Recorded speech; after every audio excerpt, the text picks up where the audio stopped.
एक गांव में तोताराम नाम का आदमी रहता था। वह बहुत चालाक और स्वार्थी स्वभाव का था।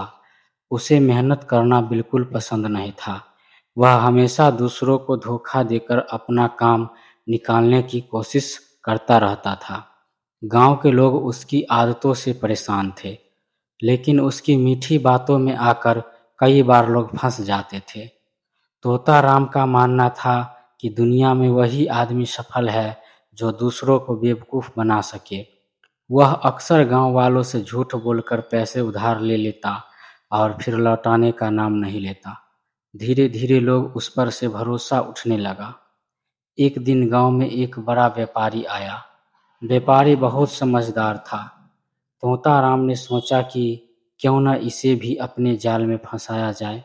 वह व्यापारी के पास गया और बड़ी बड़ी बातें करने लगा।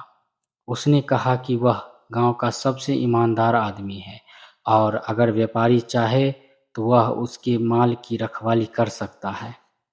व्यापारी उसकी बातों को समझ गया, लेकिन उसने कुछ कहा नहीं।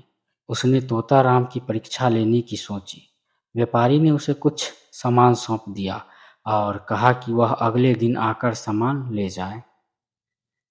रात होते ही तोताराम के मन में लालच आ गया। उसने सोचा कि अगर यह सामान बेच दिया जाए तो अच्छे पैसे मिल सकते हैं। उसने कुछ सामान छिपा दिया और बाकी वैसे ही रहने दिया। अगले दिन व्यापारी आया और उसने अपना सामान मांगा। जब सामान कम निकला तो व्यापारी ने पूछा, बाकी सामान कहाँ गया?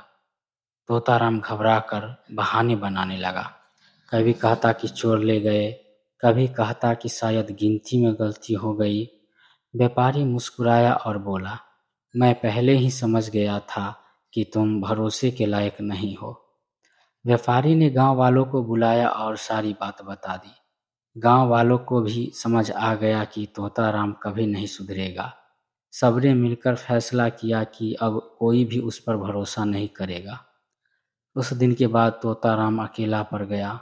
कोई उससे बात नहीं करता था और न ही उसकी कोई मदद करता था। तब उसे अपनी गलती का एहसास हुआ। उसने समझ लिया कि झूठ और धोखे से इंसान कुछ समय के लिए फ़ायदा तो उठा सकता है, लेकिन अंत में उसे अपमान और अकेलापन ही मिलता है। शिक्षा: ईमानदारी और सच्चाई ही इंसान की सबसे बड़ी पूंजी होती है। झूठ और लालच का अंत हमेशा बुरा होता है। दोस्तों, कहानी अच्छी लगी हो तो हमारे चैनल को सब्सक्राइब करें और बेल आइकन को दबाना ना भूलें। धन्यवाद।